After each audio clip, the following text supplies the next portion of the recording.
Até botar uma coisa hidratante, que deu uma coisa desidratada, né? Do nervoso. Vamos lá, ó. Gente, sem dúvida nenhuma, uma das principais alterações da nova lei de improbidade foi justamente essa exigência de que para ter uma conduta de improbidade, não basta mais você simplesmente estar praticando aquele ato que está descrito na lei. Você agora tem que fazer isso com base no que a lei trata de dolo específico. O dolo específico é não só a vontade de praticar aquela conduta, mas é a vontade de praticar aquela conduta para realizar um fim ilícito trazido pela norma. Então agora, as questões afetas à improbidade, você precisa demonstrar que o agente público, ele não só praticou a conduta porque ele quis praticar, mas porque ele quis realizar aquela finalidade específica ilícita que a lei trouxe, tá? Então o dolo específico, ele acabou sendo uma das principais mudanças do ato de improbidade. Então se você estiver fazendo a prova da FGV e quando ela for contar a história da carochinha dela, ela já descrever lá e colocar assim, fulaninho de tal, não sei quem, João, né? Sempre é João, sempre é um município alfa, beta e gama, né não? Sempre é um ato administrativo ABC ou XYZ, né? Aí às vezes ela dá uma inovada, né? Bota Regina, Joana, Ana, mas em regra é João, né? Maria, enfim. Então se ela vai lá e coloca, vai lá narrar a história, né? Tarará, tarará, tarará, culposamente, opa, se ela coloca um culposamente, meus amores, e isso foi tema de uma questão recente, qual é a resposta? Se a questão está perguntando sobre ato de improbidade e diz que aquele ato foi feito de forma culposa, a resposta que você vai ter que dar, eu sei que o seu coração de concurseiro que estuda muito não vai querer, mas a resposta que você vai ter que dar é: ali não configura ato de improbidade. Ele pode responder em outras instâncias, mas na instância da responsabilização por improbidade não vai ser, tá? Muito cuidado, porque agora a lei exige não apenas o dolo, mas o dolo específico para a prática de atos de improbidade. Então, veja só, considera ato de improbidade as condutas dolosas tipificadas naqueles 3 artigos e considera-se dolo a vontade livre e consciente de alcançar o resultado ilícito tipificado nesses artigos. Beleza? Meus amores, então essa nova virada aqui, né, de vídeo, que a gente acabou tendo que iniciar um novo vídeo, veio pra gente também dar uma renovada no assunto, né? Se nós estávamos estudando até agora direito administrativo, vamos relembrar de algumas coisas sobre Código de Organização Judiciária, né? Vamos inaugurar um novo tema aí. Olha só, eu começo no modo turbo falando, quando eu vou estudar, né? Quando a gente vai estudar Código de Organização Judiciária, eu começo falando sobre o que é o Poder Judiciário. É o Poder Judiciário aquele que tem a atribuição de decidir os conflitos e decidir as lides. O Poder Judiciário é aquele que tem da Constituição Federal essa competência para substituir a vontade das partes que estão litigando, né, definindo qual é a vontade dele. Então a gente tem algumas palavras que circundam essa ideia de judiciário, ação, comarca, processo, tribunal, juiz, tudo isso a gente começa a enxergar de uma forma mais simples quando a gente se propõe a estudar Código de Organização Judiciária e Regimento Interno. E aí, meus amores, veja, essa norma o Código de Organização Judiciária é a lei complementar número 88 de 2003, que consta na sua prova na parte de legislação específica. E aí, nós vamos precisar estudar essa norma, que ela vai traçar qual é a estrutura do Poder Judiciário do Estado do Sergipe, como é que ele se divide, o que é o Poder Judiciário, onde vive, do que se alimenta. É isso aí que a gente vai ter que observar quando a gente estiver falando sobre Poder Judiciário, beleza? Quais são as definições importantes no nosso Código de Organização Judiciária e observando o comportamento da FGV nos outros exames, tanto do TJ do Estado do Sergipe, né, os longínquos concursos do TJ, quanto na cobrança dessa norma em outros tribunais? Essas primeiras partes de organização territorial do Poder Judiciário é bem cobrado. Então, ó, a gente tem que, para fins do exercício da jurisdição, a gente vai ter o território do Estado dividido, não em municípios, ali a gente tem uma divisão política, mas a gente vai ter a divisão em circunscrições, comarcas e distritos judiciários. formando, porém, uma só unidade para os atos de competência de quem? Do Tribunal de Justiça do Estado de Sergipe. Então, muito embora a gente tenha essa divisão, para melhor organizar, para melhor estruturar o exercício da jurisdição, o exercício de dizer o direito ao caso concreto, essa área forma uma só unidade para os atos de competência do tribunal. Então, o Tribunal de Justiça do Estado de Sergipe, a gente sabe, ele tem sede na capital do estado, ele tem sede em Aracaju, mas ele tem jurisdição em todo o estado, não é isso? E aí, meus amores, o que é importante a gente saber? Principalmente essa relação entre comarca, circunscrição e divisão. Olha só, a comarca, a gente sabe que ela vai ser essa menor unidade territorial onde o Poder Judiciário vai exercer as suas atribuições. Ela pode ser constituída de um ou mais municípios e a denominação dessa comarca vai ser o nome do município onde ela estiver sediada. Isso daqui é palavra-chave para sua prova na FGV. Ela pode tentar colocar que é o município que é mais perto da capital, é o município que... Então, veja, não. É o município onde tiver a sede da comarca, beleza? Bom, vai ser o nome dela, né?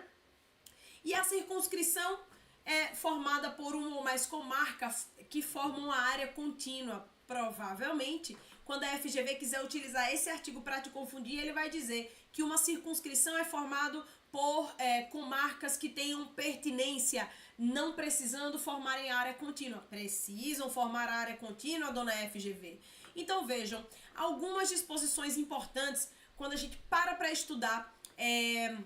Quando a gente para estudar Código de Organização Judiciária, tá nessa relação aí entre o que é entrância e o que é instância. Meus amores, entrância pode significar duas coisas, vamos lembrar? Pode significar tanto o grau da carreira do juiz, a gente vai ver já um desenho sobre o grau da carreira do juiz, e a classificação da comarca, se é a comarca de primeira entrância ou segunda entrância, quer dizer se aquela comarca é mais simples ou ela é mais estruturada, o Poder Judiciário naquela localidade ele tem uma organização, né, mais complexa. E instância é grau de jurisdição, né? É onde a ação começa. Ela começa no primeiro grau, geralmente ela é analisada primeiramente pelo juiz de direito, que é um órgão do Poder Judiciário, para depois ela ser levada em grau de recurso para os tribunais que têm aí prioritariamente a função de julgar recursos, não é isso? Então, olha só, a classificação das comarcas é algo que eu acredito que vai estar na sua prova no dia 15 de outubro. Eu acredito que no rol aí de questões sobre legislação específica vai ter uma sobre comarca. Então, pode ser quais são os requisitos para que uma comarca seja classificada em primeira e segunda entrância. Então, o movimento forense, a densidade demográfica, a renda pública, os meios de transporte, tudo isso vale para a gente classificar uma comarca. E esse aqui, pessoal, esse é o slide que, assim, se puder, tira print. Se você é do modo turbo, você já tem. Leva esse slide aí para sua revisão final. Falando em revisão final, né, já que estamos há 15 dias... 15 dias o quê? Deus me livre. Estamos há um mês do concurso, então, olha só quais são os requisitos, né, para criar comarcas e para elevar essa comarca de uma entrância mais simples para uma entrância mais elevada. Então, habitantes, 18.500 para formar uma comarca e para elevar ela de instância, 32 mil. O repasse de verba, né, do Estado é até 4 mil salários mínimos e para elevar 5.200. A quantidade de eleitores, 14 mil para criar e para elevar 24.500. E os processos, né, o movimento forense anual, 900 processos para criar, 2.700 para elevar. Então, muito cuidado, analise esses números aí, tome muito cuidado, porque isso daí é para criar e elevar comarca, é questão certa na sua prova, beleza? E galera, vamos falar de regimento interno. Eu quero trazer esse tema para vocês de uma forma um pouco mais extensa. Vamos usar aí esses minutos finais para falar sobre regimento, porque veja só, professora, por que você dedicou menos tempo para código e mais tempo para regimento? Porque se você vai pegar o Código de Organização Judiciária para estudar, você provavelmente vai observar que o primeiro choque, né? Eu sempre falo isso. O primeiro choque é você pegar um material com 100 folhas, 100 páginas, um PDF com 100 páginas. Quando você vai vendo, aí você vê que dessas 100 páginas, 80 são anexos, trazendo ali as comarcas, a estruturação das comarcas, circunscrições, etc. Muita coisa taxada. Sobram 20 folhas. Opa, já deu uma enxugada. Dentro dessas 20 folhas, a gente vai ter em média 100 artigos E muitos desses artigos, meus amores, fazem referência justamente ao regimento interno, a outras leis, a lei específica do cargo da magistratura, ou então a Constituição Estadual ou Federal. Então, o Código de Organização Judiciária é uma lei muito importante, é uma lei complementar, sem dúvidas, que estrutura o nosso Poder Judiciário, traça quais são os órgãos do Poder Judiciário, trazendo aí o Tribunal do Júri, o Tribunal de Justiça, os juízes de direito, o Conselho de Justiça Militar, centros de justiça restaurativa, vai falar sobre os órgãos que compõem o Poder Judiciário sergipano, massa. Mas muita coisa dentro do código acaba sendo remissão ao próprio regimento interno. E aqui sim, meus amores, o regimento interno ele vai ter um catatal de informações importantíssimas para sua prova e que só são citadas no Código de Organização Judiciária, né? Elas são citadas no código e são minudenciadas no regimento. Então é por isso que, como eu realmente vou ter que caminhar até as 16h30, um pouquinho, 16h40, então é por isso que eu quero dedicar esses minutos, para a gente falar sobre regimento interno, beleza? O que é que eu quero começar falando de regimento interno com vocês? Polêmica. Como é que pode? A gente tá estudando para um órgão público, chamado Tribunal de Justiça do Estado de Sergipe.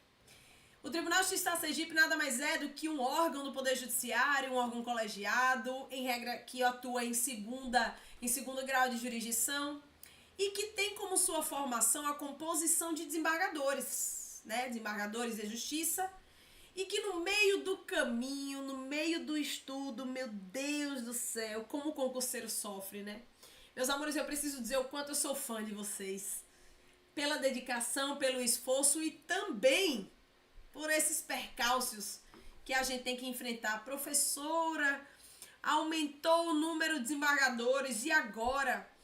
Lei complementar, 30 de agosto de 2023, na fervescência dos 2 meses que antecedem a prova. Meus amores, qual é a indicação? Nós vamos tomar por base a legislação que constava no momento em que o edital foi publicado, que trazia uma composição do Tribunal de Justiça com 13 desembargadores. Mas é óbvio que você, que é precavido, você que é conhecedor, você vai levar essa informação na manga sobre 15 desembargadores. Eu acredito, Marcela, professora Marcela Damasio, acredito ser muito difícil que a FGV vá querer entrar nessa questão e muito mais difícil ainda que ela vá cobrar uma legislação tão recente assim. Mas você vai saber? Você vai saber que quando o edital foi publicado, a composição do tribunal, 13 membros. Depois teve 15. O que é que eu aposto? Que se a FGV for cobrar número de composição do Tribunal de Justiça do Estado de Sergipe, vem 13. Mas, vamos manter aí as informações no alto grau. Beleza? No alto grau de conhecimento, Mas não deixe esse excesso de informações... levarem você para um estágio de como é que eu posso dizer? De engessamento diante da prova, certo? Bom, meus amores, vamos falar da composição do TJ?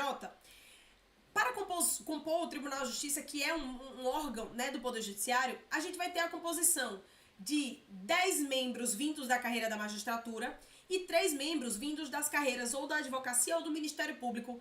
Professora, quer dizer então que não é só membros da carreira da magistratura que compõem o TJ? Não, porque a gente sabe que a Constituição Federal define o que a gente chama de quinto constitucional. Então, nos tribunais, a gente tem que ter um quinto das vagas sendo destinadas para a carreira da advocacia e do Ministério Público, beleza?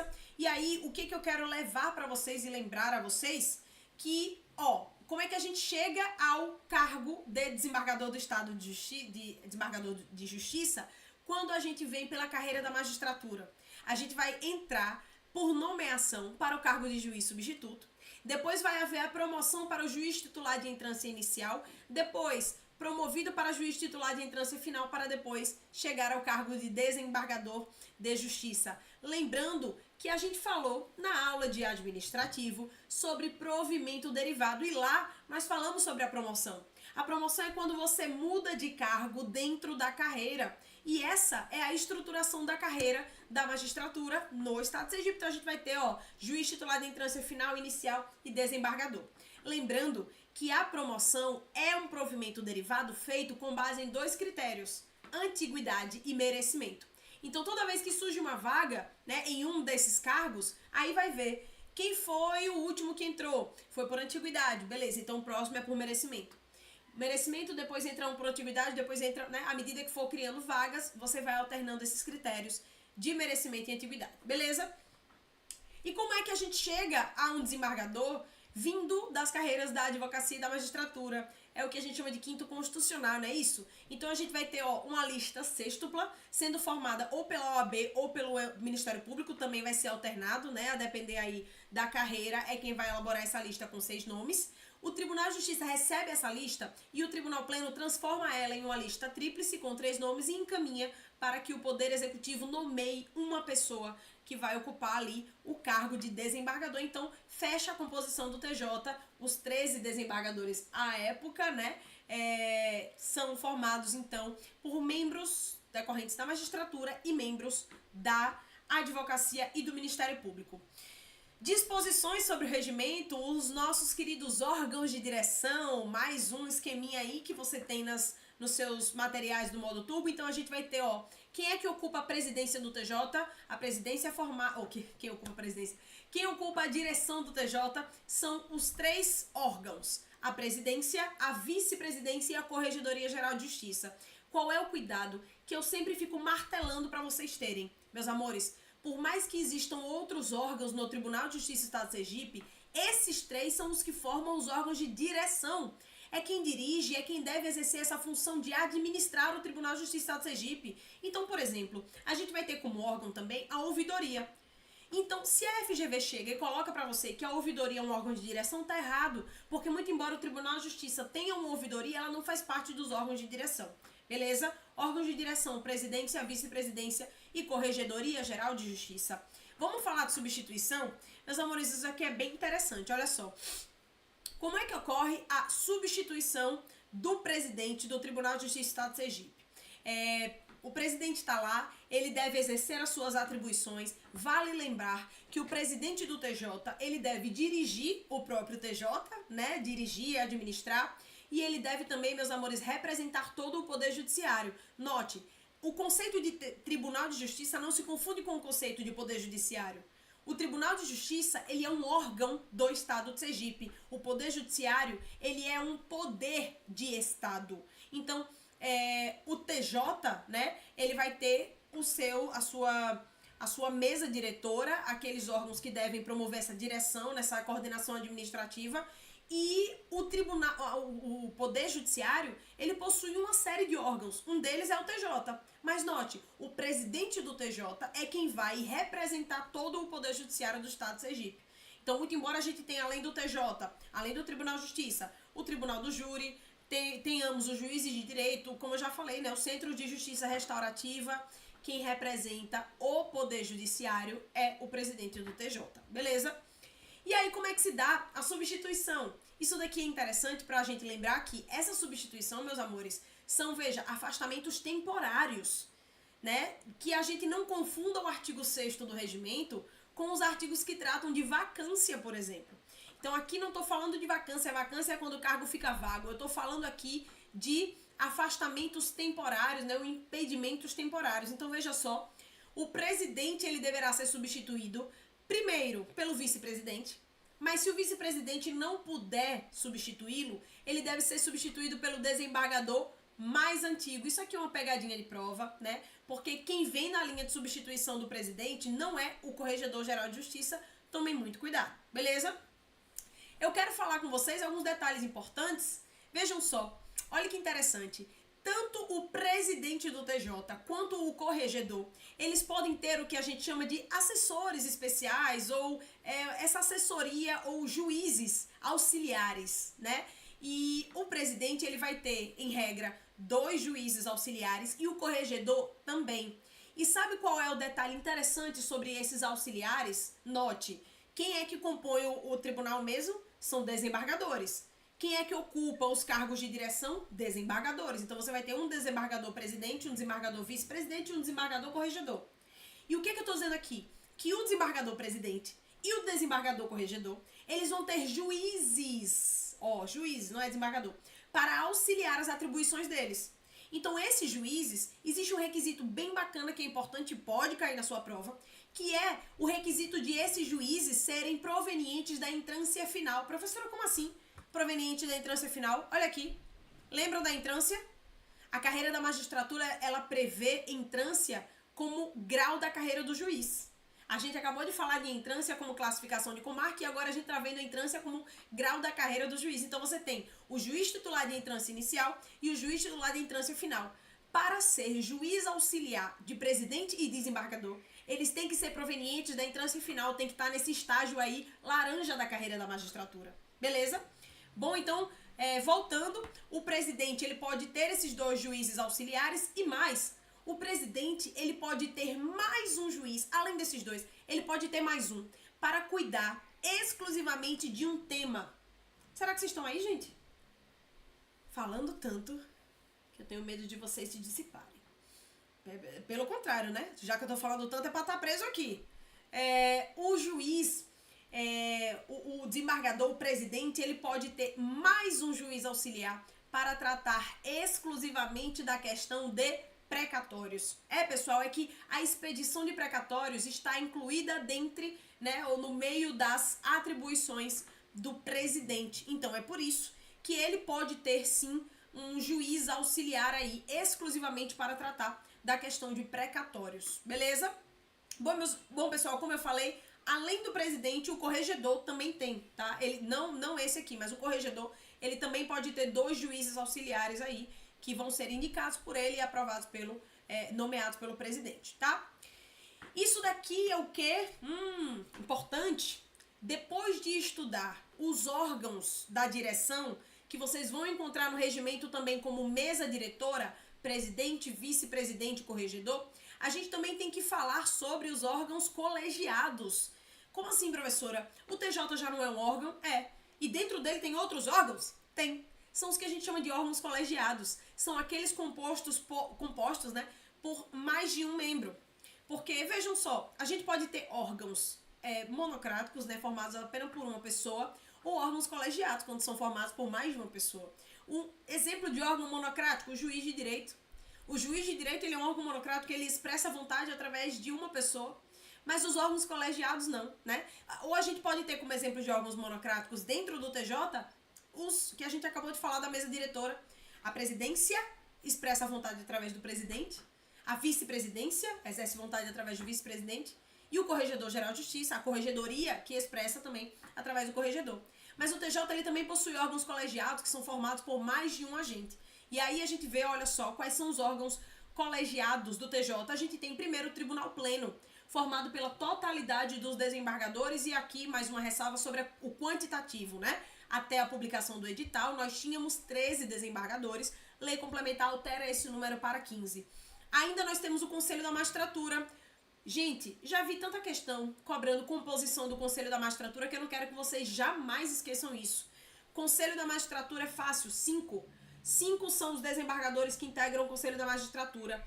3 que compõem a mesa diretora e 2 que são eleitos pelo Tribunal Pleno. Cuidado, sabe o que é que eu vejo a FGV querendo fazer com vocês? Dizendo que são 3 da mesa diretora e os 2 mais antigos. A gente sabe que em muitas situações a antiguidade é posto no TJ, mas não nessa. Não para compor o Conselho da Magistratura. Beleza?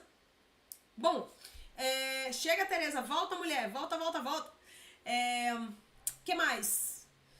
Seção especializada cível, 2 câmaras cíveis e 1 câmara criminal. Como é que acontece? Nós temos 2 câmaras cíveis, a composição delas, 4 desembargadores cada uma, mas na hora de funcionar, elas funcionam em 4 grupos de 3. Então, uma coisa é a composição. Qual é a composição de uma câmara cível? 4 desembargadores. E como é que elas funcionam? Em 4 grupos de 3, tá? Eles se repetem entre eles, nesses grupos. É como se fossem grupos de trabalho mesmo, tá? E a seção especializada cível, ela vai ser formada pela totalidade dos desembargadores das 2 câmaras cíveis. Ou seja, a seção especializada cível vai ter 8 desembargadores. E 1 câmara criminal formada por 3 desembargadores. E aí, meus amores, se a gente contar, se a gente fizer esse cálculo, né, a gente vê que 8, né, das 2 câmaras cíveis, mais 3 da Câmara Criminal, formam 11 desembargadores nos órgãos colegiados, né? Quem é que não participa desses órgãos fracionários, ou seja, esses órgãos que são parte, né, do Tribunal de Justiça? Vejam só, a gente tá vendo que são 13 desembargadores, mais 11 fazem parte dessas câmaras. Notem, tanto o presidente quanto o corregedor, eles não fazem parte das câmaras. Então, presidente e corregedor não integram as câmaras. Eles fazem parte do Tribunal Pleno, fazem parte do Conselho da Magistratura, mas não das câmaras. Ok, meus amores? Avançando, eu trouxe esse slide para trazer um detalhe interessante para vocês. Eu quero que vocês, quando forem estudar regimento, deem máxima atenção para essas competências, principalmente competências entre o presidente do TJ e o Tribunal Pleno. O que acontece muitas vezes? Fica a cargo do Pleno deliberar sobre algumas coisas e a cargo do presidente somente executar, né? Executar e fazer executar aquilo que o Pleno decidiu. Um exemplo disso é essa formação da lista tríplice das vagas do 5º Constitucional. Meus amores, lembram desse slide aqui, ó? Em que eu falo pra vocês que pra nomeação do 5º, isso parece um funil, né? Começa com a lista sextupla encaminhada pelo órgão, o órgão correspondente da carreira. Depois, vem pra lista tríplice, que é formada pelo Tribunal de Justiça. Aí qual é o detalhe que eu quero que vocês notem? Quem é que forma essa lista tríplice? O Tribunal Pleno. Ou seja, todos os desembargadores, tá? Mas quem é que encaminha essa lista tríplice para o Poder Executivo? O presidente do TJ. Mas o fato de você ler que ele encaminha a lista tríplice significa dizer que foi ele que formou a lista? Não, meus amores. Quem forma a lista é o Tribunal Pleno. E quem encaminha para o governador para ele nomear é o presidente do TJ. Beleza? Isso acontece em várias passagens do regimento interno. Por exemplo, se no processo de vitaliciamento do juiz, o Tribunal Pleno entende pela não confirmação da carreira daquele juiz, ou seja, ele não vai se tornar vitalício, e a gente sabe que a vitaliciedade, ela é essa garantia que os juízes têm, né, de permanência no cargo, muito mais bombada, muito mais rígida do que a estabilidade. Ela só pode, né, a partir da vitaliciedade, aquele agente só pode perder o cargo nos casos de sentença judicial transitada em julgado. Então a gente sabe que se num processo de vitaliciamento o Tribunal Pleno entende que aquele juiz ele não deve se tornar vitalício, ele deve ser exonerado, né? Para isso, é claro, a gente tem que ter um quórum qualificado, né? Para entender que o juiz ele não vai ter a sua carreira confirmada, é preciso de 2/3 dos votos do Tribunal Pleno. E veja, se o Tribunal Pleno delibera pela não confirmação da carreira do juiz, cabe ao presidente promover a exoneração. Mas veja, foi o presidente que decidiu sozinho pela exoneração, pela não confirmação da carreira? Não, não, não. Foi o Pleno que deliberou e o presidente só faz executar. Então, o que eu peço a vocês é que deem muita atenção para muitas competências, né? Que às vezes você lê a mesma coisa, o artigo é super parecido, mas não é não. É porque para o Tribunal Pleno ele efetivamente delibera e o presidente ele só executa. Outro exemplo é processo administrativo disciplinar em face de magistrados, né? Então, o que acontece? O Pleno, ele delibera, ele julga, né? E o presidente, ele aplica a sanção se for o caso. Mas ele não deliberou sobre essa sanção. Então, muito cuidado, foi para isso que eu trouxe esse slide aqui para lembrá-los sobre, né? Artigos importantes que eu vejo a FGV trazendo. A Bonita trouxe na prova passada isso do tempo de mandato, se podia reeleição, quando começava o mandato, né não? Vamos lembrar algumas coisinhas sobre isso? Meus amores, olha só, quando é que vai haver a eleição da mesa diretora? Primeiro, o mandato, né? Quanto tempo dura o mandato da mesa diretora? 2 anos, né? E aqui, veja só, o voto é da maioria absoluta dos membros do tribunal e é proibida a reeleição para os mesmos cargos. Então, a mesa diretora, ela é eleita pelo Tribunal Pleno para o mandato de 2 anos, vedada a reeleição para os mesmos cargos. Professora, e quando é que acontece essa eleição? Anote, meus amores. na primeira sessão de novembro, seja essa sessão ordinária ou extraordinária, certo? Seja essa sessão já programada ou seja essa sessão aquela que extrapola, né, aquelas sessões já marcadas pelo Tribunal de Justiça. O fato é que é em novembro, primeira sessão de novembro, que ocorre a eleição da mesa diretora. 2 anos, maioria absoluta é a votação e é proibida a reeleição para os mesmos cargos, ok? Isso aqui já falei, né? O momento em que vai acontecer a eleição, na verdade, primeira sessão ordinária ou extraordinária e pronto, a cereja do bolo, o finzinho aqui das informações importantes. Professora, quando é que inicia o mandato da mesa diretora do TJ? Aí eu já vi a questão da FGV colocando lá, 1º dia útil de janeiro. 1º dia útil de janeiro, FGV. Mulher, melhore. Melhore que 1º dia útil de janeiro tá todo mundo de recesso forense. E é bom que a gente lembre do recesso forense, porque isso tá regulamentado no regimento e pode cair na sua prova, meu amor. Recesso forense de 20 de dezembro a 6 de janeiro. Nesse período, o expediente do TJ vai estar suspenso, assim como o andamento dos prazos, não é isso? E a partir do dia 7 até o dia 20 de janeiro, a gente tem o retorno do expediente, mas os prazos ainda continuam suspensos. Vamos lembrar disso, então anote. De 20 de dezembro a 6 de janeiro, recesso forense.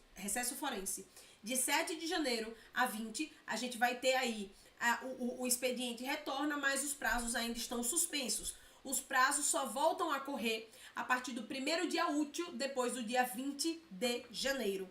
E a posse dos novos membros se dará no 1º dia útil do mês de fevereiro. Ok, meus amores? 1º dia útil do mês de fevereiro. Pampanam, pampana, ok? 1º dia útil de janeiro, tem nem ninguém em lugar nenhum, quanto mais dando posse à mesa diretora. Beleza, meus amores? Deixa eu respirar. Vocês estão aí? Deixa eu ver se vocês estão aí. Amores, vou falar igual a profa Luísa. Amores da vida da profa. Deixa eu tomar o meu último gole de água. Deu pra revisar alguma coisa na tarde de hoje? Me respondam. Se deu pra gente revisar alguma coisa na tarde de hoje. Quero interagir um pouco com vocês, já que estamos aqui, passamos por uma intercorrência, a peteca caiu, eu corri, peguei a peteca, levantei de novo e cá estamos novamente, né? Olha aí, Tereza pedindo, dá like, povo. Ô, galera, por favor, dá o likezinho se você gostou da aula. Eu mesma vou me dar o próprio like aqui, que essa aula foi legal, eu achei. Meus amores, estamos chegando e nos direcionando para o fim da aula, né? Como eu falei a vocês, eu preciso encerrá-la às 16h30 e gostaria desde já de agradecer quem ficou até aqui, quem passou pela turbulência da intercorrência, né?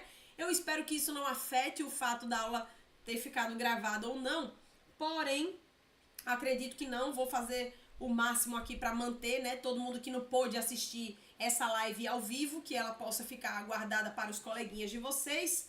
Ai, que bom que vocês apareceram ali.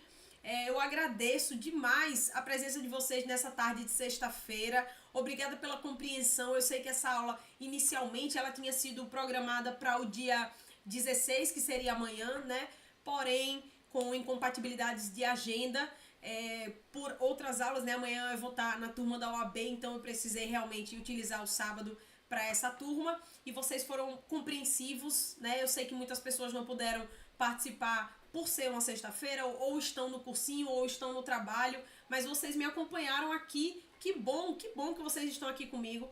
Eu queria, antes de tudo, também agradecer, antes de tudo não, depois de tudo, né? Porque depois de um catatal de coisa desse que aconteceu, agradecer o acolhimento que todos vocês têm tido comigo e com a professora Luísa Brito.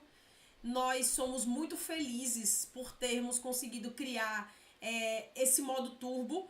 Nós acreditamos muito nessa forma de ensinar voltada para a leveza, voltada para uma energia alta, caótica, que muitas vezes não é explorada no direito E o fato de vocês estarem aqui numa sexta-feira de tarde, numa live comigo, da mesma forma como vocês estiveram no sábado de manhã com a professora Luísa Brito, quando vocês interagem com a gente nas redes sociais, quando vocês vêm falar com a gente nos chats da vida, no WhatsApp, no Instagram, eu sempre brinco e digo que, brinco não, né, falo sério, que os professores de vocês, e aqui não só eu e a professora Luísa Brito, mas todos os professores que vocês têm encontrado nessa trajetória de preparação para o TJ, nós vivemos o TJ com vocês, né? A gente fica imerso nessa maratona. Hoje é aniversário do meu pai, né? Eu gostaria de estar o dia todo pendurado no pescoço dele, mas eu tô aqui, ele sabe, eu falei, pai, eu vou dar parabéns pra você na live, depois da live eu vou resolver algumas coisas e chego aí no fim do dia pra te abraçar. Então veja como isso acaba abraçando tudo ao nosso redor. Como eu sei que abraça vocês também, os familiares de vocês, né? Todo mundo sabe que vocês estão estudando pro TJ, que vocês estão dando o melhor de vocês. Continuem dando o melhor de vocês. E quando eu digo melhor de vocês, isso não existe nenhum padrão referenciado. Não é o melhor porque alguém disse que era para ser feito assim. É o melhor que você pode fazer. Tem dias que eu sei que você acorda e você não consegue estudar, porque sua cabeça está cheia, está lotada, está estressada, está com sono acumulado, está com estresse reprimido, está com, enfim, está com mil coisas. E aí você não consegue. E aí muitas vezes você, chega e diz assim, eu preciso desopilar, eu preciso dar um gás, dar uma... E aí você vai naquele dia, você não estuda, mas aquilo foi necessário para que no outro dia você estivesse com a cabeça despressurizada e conseguisse voltar e retomar o estudo. O que vai fazer você ser aprovado é a constância no seu estudo. Não é a intensidade que você consegue 30 horas por dia. 30 horas estudei num dia. Estudei 30 horas líquidas, professora. Intensidade maravilhosa, rendimento massa. Pronto. Mas a ressaca desse dia foi tão grande que eu não consegui pegar no livro uma semana. Então veja, o que eu quero é que vocês tenham sempre muita gentileza com a história de cada um de vocês. Não é para se comparar, não é para se diminuir. E faltando um mês para a prova de vocês, certamente, meus amores, não é para você se culpar. Ai, o que é que eu poderia ter feito? Ai, como é que eu poderia ter estudado mais? Ai, aquele dia em que eu fui no shopping deveria ter ficado em casa estudando. Gente, esse não é o momento. Esse é o momento de você cuidar de você, proteger os seus ouvidos, proteger o seu coração de qualquer energia, pensamento que coloque você para baixo. A partir de hoje é foguete, é só pensando, eu vou ser aprovado, eu fiz o meu melhor, o que eu fiz vai ser suficiente para eu ser aprovado, eu sei qual é o meu caminho, eu sei qual é o meu desejo, eu sei qual é o meu objetivo de vida. O universo conspira a favor da realização de todos os meus projetos. A partir de hoje, coloque isso como seu mantra. O universo conspira a favor da realização dos meus projetos. E isso vai ser realizado. Beleza? E aí eu quero... Deixa eu ver aqui, Tereza colocou uma... É o Tribunal Pleno que faz a lista tríplice? É sim, Tereza. A OAB ou o Ministério Público encaminha a lista sextupla, o Tribunal Pleno delibera em votação aberta para transformar essa lista sextupla em tripla e o presidente encaminha para o governador nomear quem vai ocupar aquele cargo. Beleza? O quinto constitucional. E aí, meus amores, para me despedir de vocês, eu vou querer trazer aqui só o quê? O convite para participar do nosso aulão presencial com foco na legislação específica. Vocês já sabem essas informações, mas eu estou trazendo aqui novamente, né? Que se você quiser participar desse domingo de manhã comigo e com a professora Luísa Brito, deixa eu falar uma coisa pra vocês. Deixa eu falar uma coisa pra vocês aqui, que só tá entre a gente. Vai ser massa. Vai ser massa. E vai ser um momento em que a gente vai poder se abraçar, que eu vou poder sacudir todos vocês, enfiar esse regimento e esse código na cabeça de vocês, né? Sob pena de pedrada, a gente pode estar jogando uma coisa, né não? Entra na pedrada. Não tá, vai entrar de qualquer forma. Brincando, meus amores, a gente quer levar essa energia que vocês tanto falam que é importante, a gente quer levar essa energia presencial para vocês, quer preparar uma manhã de domingo muito, muito, muito importante na preparação do TJ de vocês. A gente, eu e a professora Luísa Brito, a gente respeita demais a trajetória de vocês.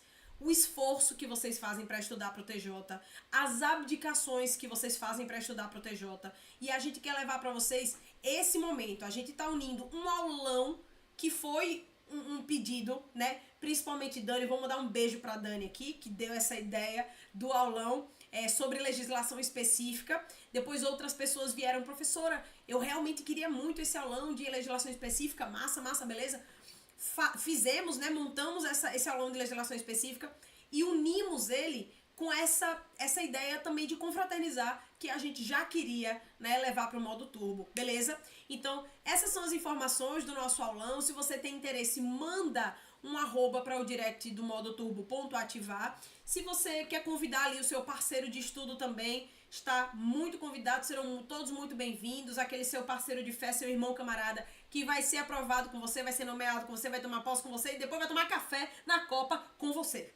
Essa pessoa que você manda pra passar esse domingo tomando café com a gente pra depois tomar o café na Copa, beleza? Na Copa do TJ depois de ser nomeado. Meus amores, é com muita alegria no coração e com muita gratidão a vocês que eu chego ao final dessa transmissão. Mesmo com uma pequena intercorrência, nós conseguimos. Obrigada por estarem até aqui. Fiquem com Deus. Falta um mês pra prova. Isso não é motivo de apavoramento, não. Isso é motivo de continuidade do nosso projeto. O nosso projeto é tornar vocês servidores públicos do Tribunal de Justiça do Estado de Sergipe, e isso é só um marco. Nossa, foi instaurada a comissão do concurso. Nossa, saiu o edital. Nossa, saiu isso. Nossa, foi concorrência. Isso é mais um marco na sua trajetória. É mais um marco.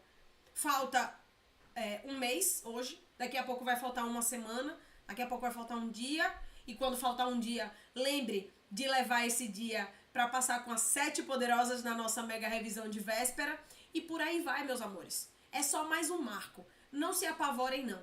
A partir de agora, não se apavorem mais com nada, porque você só pode gastar energia de pensamento e de ação para aquilo que vai fazer bem, para você chegar no dia 15 com a mente tranquila, sem peso, com leveza, para fazer essa prova e ter o melhor aproveitamento possível dela. Beleza? Muito obrigada pela sua participação, de todos vocês aqui no chat, pelo acompanhamento da aula. Espero que tenham gostado, espero que tenha dado para revisar. Foi uma ampassão, foi uma coisa, né? Foi um compiladão aí dessas 3 disciplinas que ficam a cargo de mim no modo turbo. E é isso, meus amores. Um grande beijo mesmo. Titia ama, titia cuida, titia ensina, titia entrega pró se puder. Beijos, fiquem com Deus, até mais.